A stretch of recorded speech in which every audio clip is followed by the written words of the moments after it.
I cannot remember when I didn't remember the center. And the reason was I used to go to the Hebrew school right on the corner a block from the center. There was a Birmingham Hebrew school. And after we finished, I would always walk a block and come to the center, always. And that was such a special place in my life, beginning even then. But from the time we were 8 and 9 years old, we were constantly at the old YMHA.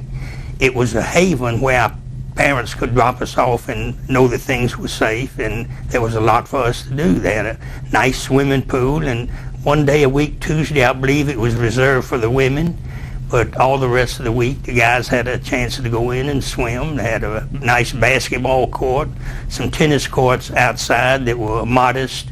We used the ball field across the street that belonged to the Greyhound Bus Company. When I was 6 years old, and I used to get off the streetcar on 19th Street when they were beginning to build the old YMHA on 18th Street and 7th Avenue North. Now, I watched the building go up, but the details of the building I couldn't give you, because as a kid we didn't pay that much attention. We just walked by it, to look at it and say, that's going to be it, and so forth. That was interesting. The building was really a nice building. As you entered, you had the entrance place, very similar that we have here. And then on the right, we had the Birmingham Jewish Federation office. And I want to tell you that at that time we had an executive director, Dora Roth, who was an extraordinary woman and who really had such an impact on our community. Then on the left, there was the Samuel Ullman Library, which had a very fine Jewish section, literature, religion, and so forth. And also, one of the things that I remember very distinctly, they had several newspapers. They even had papers like the New York Times and the national newspapers, as well as the Jewish Forward. I started off as a kid at YMHA, and I learned to swim there. I went to basketball games there that were outstanding, and I can remember coming up after swimming, and we were hungry, and there was a peanut machine up there, and it cost all of 1 cent to get a handful of peanuts. I remember Ben Roth running the place with an iron fist, but very efficient, and every once in a while he gave us a smile, but it was Mr. Roth, and we did what he told us to do. I remember the ping pong tournaments there. They were outstanding. Lodgy Epsman, I recall, was one of the ping pong champions. Downtown was where all the action was, and we belonged, of course, to the YMHA, and my dad, as most dads did, they just worked all the time. And for 25 cents, I could ride the bus to town after school and go up to the YMHA and play ball or swim and go home with him by 5:30, 6 o'clock in the evening. So that was kind of my first memory of being involved in the Jewish Community Center as it was at that time. We were kids that had shoes on with stockings, and when we went onto the gym floor, we had to take off our shoes and just be in our stocking feet to run with the basketball, because they wouldn't let us wear shoes. At that time, I think Coach Spencer was the coach. Did you know that the YMHA played the Celtics, the professionals, in basketball and won? I remember that basketball court over there. The out of bounds was the wall. And of course you couldn't chase a ball out of bounds because it would bounce back in bounds and you would bounce off the wall. And we had little young Judean clubs, and that was what sparked it. Hadassah produced a club structure in which kids those years, each year, could have a club, and it had a lot of activities, and some of it was educational, and a lot of it was Israel, Palestine involved. And so we had a lot of athletics, handball courts.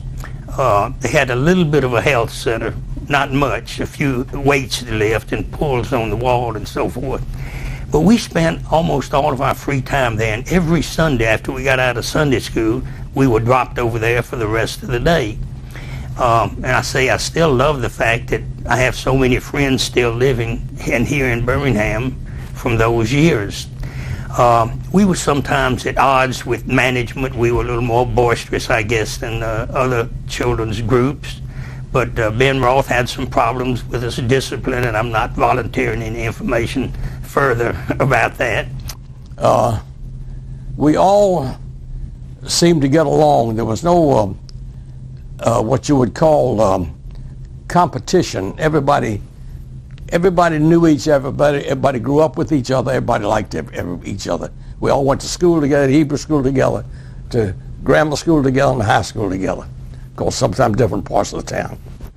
It is really amazing, and I was contemplating in the shower this morning that as we celebrate our 100th anniversary, as I say, it's been practically all of my life that the center has been a part. I remember we had a Boy Scout chapter. We had an AZA chapter. Of course, I enjoyed as a young man the library, which was a great deal of Jewish literature.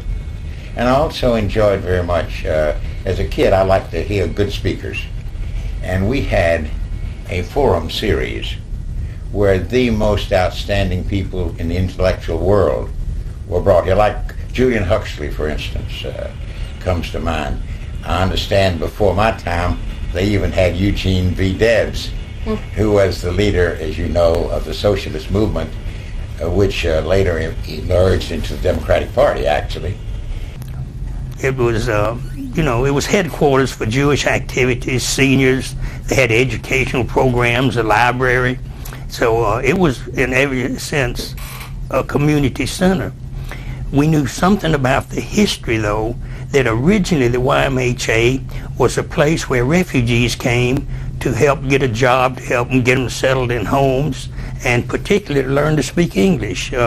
I had a friend, Jerry Marks, whose mother, Esther, was very good at that. When she was a teenager, she spent her idle time or her free time teaching people to speak English. And then, of course, we had a resurgence later on from some German Jews came during the late 30s, and the center was headquarters for them, too.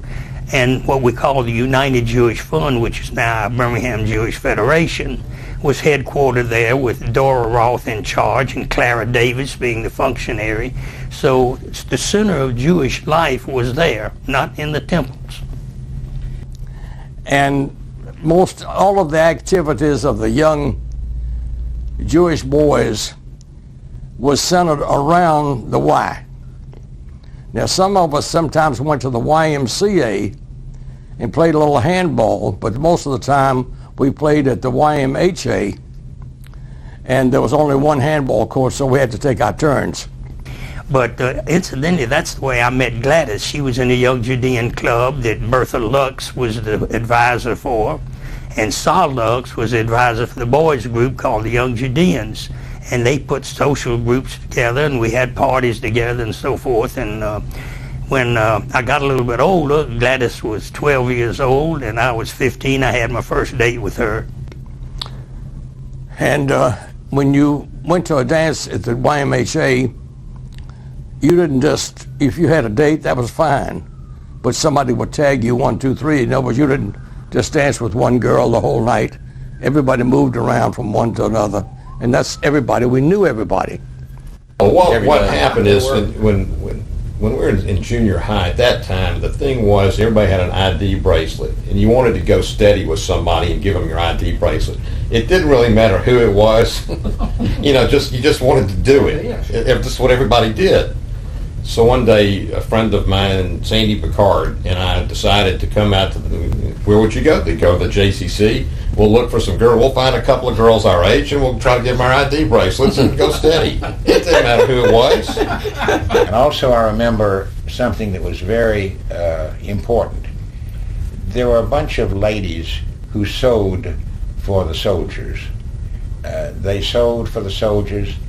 And I also remember during the period of time that we were the first USO for the armed forces. And there were times when there might be 1,500 soldiers who utilized our center during a month. KI was a majestic organization because the members there were everybody but Reformed Jews. So they were all streams of orthodoxy. There was no conservative Judaism identified as such. So KI was King B, and they had a nice center. All of them started out in little homes. The YMHA was in a little home. And then they had a Hebrew school that was in a little home. And the temple started out in little homes. And then the whole society of Jewish people began to migrate to the south, and the synagogues began to flourish because substantially everyone was there. That building on 7th Avenue and 18th Street cost about $83,000 or $84,000. The land cost about $20,000. That's about $100,000. Well, interestingly enough, the non-Jewish community also participated in building that building, which was the beginning of a wonderful relationship between that community and the Jewish community. As a matter of fact, the publisher of the Birmingham News, Victor Hansen, wrote 25 letters to people he knew, prominent people, and he collected $18,000. So if you think about it, they collected 18% of the original cost of the center, which I thought was an interesting fact just to recollect at this time. And as far as the dues that were at the old YMHA at the beginning was $6 per year for a family. That was the dues. Now, Dad was very sincere in his remarks and talking about Mr. Roth and telling him how he ruled with an iron fist and how they always minded what he said. That's not what I heard. And, no, I can remember standing in the shallow water, bent over, doing arm strokes. That's probably my first. I remember swimming in the pool many summers. We lived about 3 minutes from the center, so my mom would always tell us in the late afternoon we couldn't go swimming any place else, but we could go swimming to the center because she could get here in less than 5 minutes. And we did that almost every day. That holds a real special place in my heart. Of course, the pool looked different, but and we entered it differently. I remember that we used to always park outside, and you could drive right up there, and you could just walk right to the pool. You had to. I don't even know if you had to check in or sign in, but I just had this, it just flashing in front of me. It was right there, and you walked right to it. You could see the pool, and we used to get excited when we would drive in the parking lot.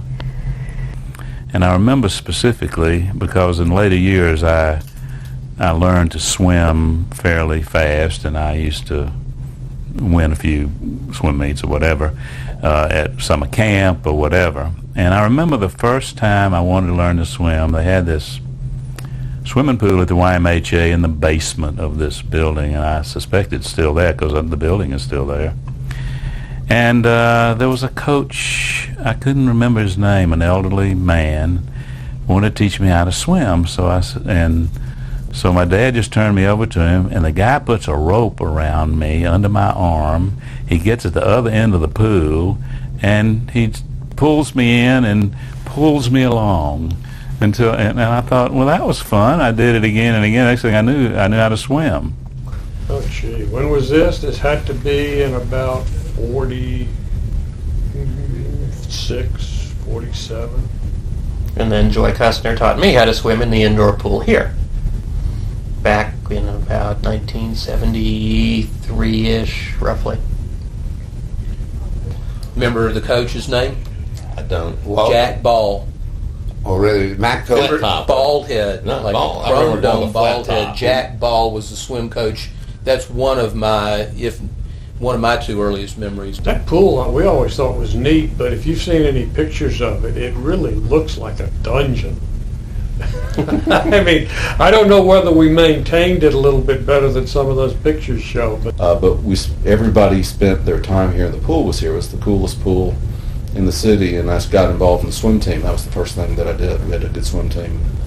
I did that for several years, and so as a young kid, it was most of my memories were big. Coming here with my mom and my sister and my little brother, and then coming here for swim practice. My dad would drop me off at 7 in the morning, and we'd swim morning swim practice. Then I'd just basically live in the pool all day, and then we'd have afternoon swim practice, and then I'd go home and collapse. The center has always enjoyed a role as a bridge between the Jewish and non-Jewish community. This is right. And you know, this bridge between the Jewish and the non-Jewish community continued in such a fine way up until this date. And as a matter of fact, our own community center today has a very substantial non-Jewish membership. And so I think we contribute such a wonderful institution to Birmingham. I'm real proud of it. I so vividly remember coming to the JCC as a teenager for a lot of meetings. This is where we met on Sunday afternoons, whether it was councilettes or BBG or TYG. We always ended up meeting at the JCC. So, but one of the things about the center, it was always really, truly a home away from home. I don't think there were many Sundays where, as a kid, I didn't go to the center for some meeting or some event. Well, more memorable characters. I enjoyed Coach Thomas in the fitness center. He was always there to take our blood pressure in case we over-exercised, which we normally didn't over-exercise. We had trouble keeping that blood pressure up. My earliest memories were day camp, and one of my early memories of day camp, I was not at the last, I'm 2 years younger than Frank, but so I was not at the YMHA or JCC downtown. All of my kids have been through the preschool. They've been campers. They've been camp counselors. I cannot remember when I didn't remember the center.